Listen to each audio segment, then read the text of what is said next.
Bonjour à tous, aujourd'hui on va réaliser ensemble des religieuses. Ici je les ai faites au chocolat, mais vous pouvez très bien les faire au café, à la vanille ou encore un autre parfum selon vos envies. Avant toute chose, n'oubliez pas de vous abonner à ma chaîne pour suivre toutes mes vidéos et me soutenir. Pour commencer, je réalise un craquelin qui va m'aider à avoir des choux beaucoup plus réguliers. Il vous faut de la cassonade, du beurre mou et de la farine. C'est super simple, on va bien travailler le beurre pour qu'il soit mou, puis on lui ajoute la cassonade et la farine, on mélange le tout jusqu'à obtenir une petite pâte bien homogène.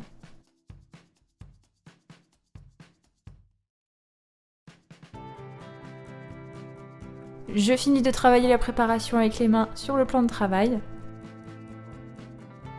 jusqu'à obtenir une petite boule de pâte, et ensuite je vais l'étaler entre deux feuilles de papier cuisson. Je l'étale très finement, environ 2 mm. Je réserve ensuite au congélateur jusqu'à ce que ça durcisse et vous allez voir ce sera beaucoup plus simple ensuite pour les découper. Je réalise maintenant la crème pâtissière, il vous faut du lait, des jaunes, du sucre, de la farine, de la fécule et ensuite selon vos goûts pour aromatiser soit de l'extrait de café, de vanille ou encore du chocolat, etc. Je commence par porter à ébullition le lait avec la moitié du sucre. Si vous faites une crème pâtissière à la vanille, vous pouvez également mettre la gousse de vanille à ce moment-là. En parallèle, je vais mélanger les jaunes avec le reste du sucre. Et ensuite, j'ajoute en tamisant la farine et la fécule. Pour détendre un petit peu la préparation, je peux ajouter une petite goutte de lait chaud. Je mélange. Et une fois que le lait arrive à ébullition, je vais pouvoir retirer la casserole du feu. Je verse une partie du lait sur la préparation, je mélange bien, je retransvase le tout dans la casserole et je remets la casserole sur le feu moyen. À ce moment-là, je mélange bien, surtout en faisant bien les coins pour éviter que la crème ne brûle. La crème va s'épaissir. Une fois arrivée à ébullition, donc il y a des petites bulles qui éclatent à la surface, vous mélangez bien encore pendant 1 minute. Ensuite, selon ce que vous avez décidé, vous pouvez l'aromatiser à ce moment-là. Donc moi, je mets directement le chocolat qui va fondre dans la crème pâtissière. Je mélange bien. Et ensuite, je déverse la crème pâtissière dans un récipient assez large pour que ça puisse refroidir plus rapidement. Je filme bien au contact et vous pouvez également mettre un pain de glace par-dessus. Je réserve le tout au réfrigérateur. Maintenant, je vais réaliser la pâte à choux. Il vous faut de la farine, du beurre, des œufs, de l'eau, du lait, du sucre et du sel. Dans la casserole, je vais verser l'eau, le lait, le sucre, le sel et le beurre. Donc le beurre, n'hésitez pas à le découper en petits morceaux, ce sera plus rapide. Je mets le tout sur feu doux, je laisse le beurre fondre tranquillement et ensuite, dès que j'arrive à frémissement, je retire la casserole du feu. Hors du feu, j'y ajoute en tamisant la farine, je mélange et je remets la casserole sur le feu, cette fois-ci pour dessécher la pâte.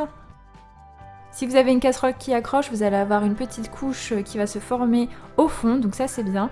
Ici j'ai une casserole qui n'accroche pas, donc je laisse bien dessécher pendant 3 minutes pour être sûre.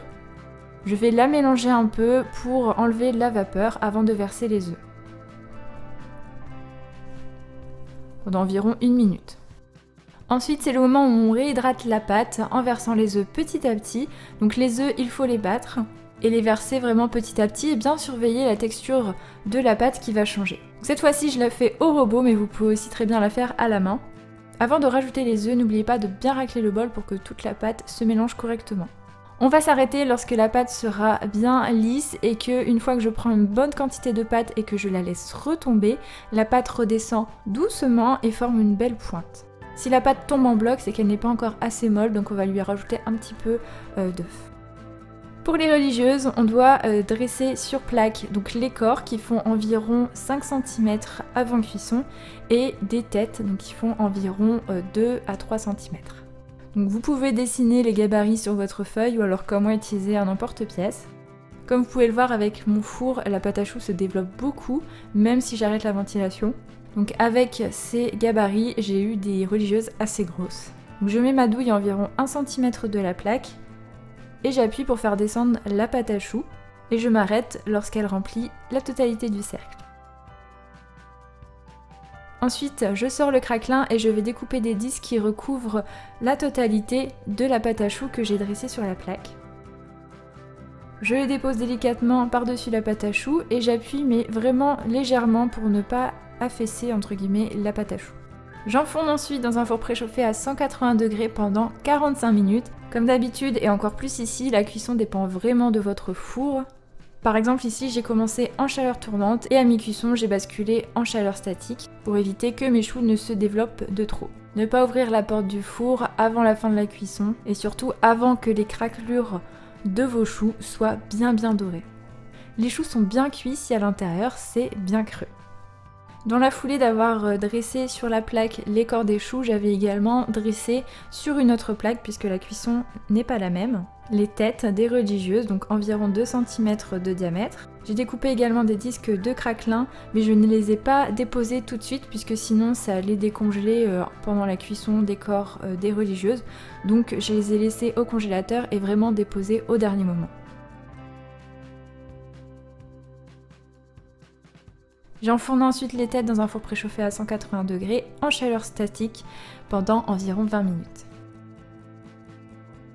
Les choux sont cuits, la crème pâtissière est bien froide, je la retravaille au fouet pour la détendre et je la mets dans une poche à douille. Je fais un petit trou sous les choux pour pouvoir y déposer la crème pâtissière. Donc un chou, il faut bien le garnir, c'est important. Donc je garnis les têtes et les corps.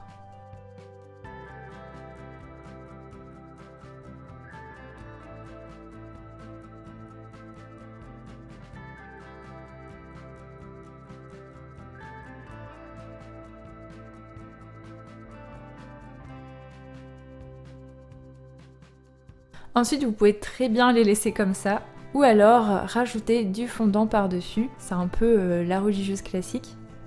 Pour le coup, je vous l'avais déjà dit, mais je déteste travailler le fondant. Je pense que je ne suis pas la seule. Mais ici, je me suis lancée dans l'exercice. Alors le fondant pâtissier, je l'achète fait. Vous pouvez également le faire vous-même. Mais franchement, c'est quelque chose qui coûte pas cher du tout. Vous pouvez l'acheter en petits pots de 1 kg. Donc le fondant, il faut le faire fondre tout doucement puisque ça va très vite à 35-37 degrés maximum, sinon votre fondant ne sera plus brillant. Il faut bien le mélanger pour qu'il soit bien fluide. Quand vous faites le ruban, vous comptez jusqu'à 4 et il faut que la trace disparaisse en 4 secondes. Si ça disparaît avant, c'est beaucoup trop fluide et ça va couler une fois que vous l'aurez mis sur vos choux. Donc tout au long de la pose du fondant, il faudra vérifier la température, donc toujours garder cette température de 35-37 degrés. Et si à cette température-là, le fondant est trop épais, vous pouvez rajouter quelques gouttes d'eau et bien mélanger. Mais forcément, en rajoutant de l'eau, on refroidit le fondant, donc il faut le refaire chauffer un petit peu, etc. Donc si vous faites au café, vous rajoutez de l'extrait de café, vous pouvez aussi le laisser blanc, c'est comme vous le souhaitez, vous pouvez mettre du colorant. Ici, j'ai décidé de le faire au chocolat, donc j'ai mis un petit peu de chocolat noir fondu et pour le rendre beaucoup plus intense, j'ai également utilisé du cacao amer. Bien sûr, ça change un peu la texture du fondant, donc même chose, il faut travailler la température et la texture. Une fois que j'ai la bonne température et texture, je vais pouvoir tremper mes choux. Et voilà, les choux sont garnis et le fondant est déposé. Maintenant, j'ai récupéré de la crème au beurre que j'avais préparée et congelée, que j'ai décongelée tranquillement. Je vous mets la recette de la crème au beurre que je vous ai détaillée en vidéo, donc le lien sera dans le petit en haut de cette vidéo et aussi dans la description. Je dépose une pointe de crème au beurre au centre pour coller la petite tête sur le corps de la religieuse et également une petite pointe de crème par-dessus. Alors pour une religieuse plus classique, vous pouvez également déposer de la crème au beurre en petites pointes tout autour de la tête. Personnellement, j'aime pas trop, donc j'ai décidé de la laisser comme ça. Et voilà, la recette est terminée, j'espère qu'elle vous plaira. Vous avez vu, la religieuse est vraiment bien garnie à l'intérieur, donc c'est ça qui est important aussi. N'hésitez pas à m'envoyer vos photos si vous réalisez la recette. Et dans les commentaires, n'hésitez pas à me dire ce que vous préférez en pâte à choux. Est-ce que c'est un chou tout simple, des éclairs, des religieuses, etc. Ça m'intéresse. Je vous invite à vous abonner à ma chaîne pour suivre toutes mes vidéos et me soutenir, et également me rejoindre sur les réseaux sociaux comme Instagram, Facebook ou encore mon site internet. Vous avez tous les liens dans la description de cette vidéo ainsi que les quantités de la recette. Je vous dis à très bientôt pour de nouvelles vidéos.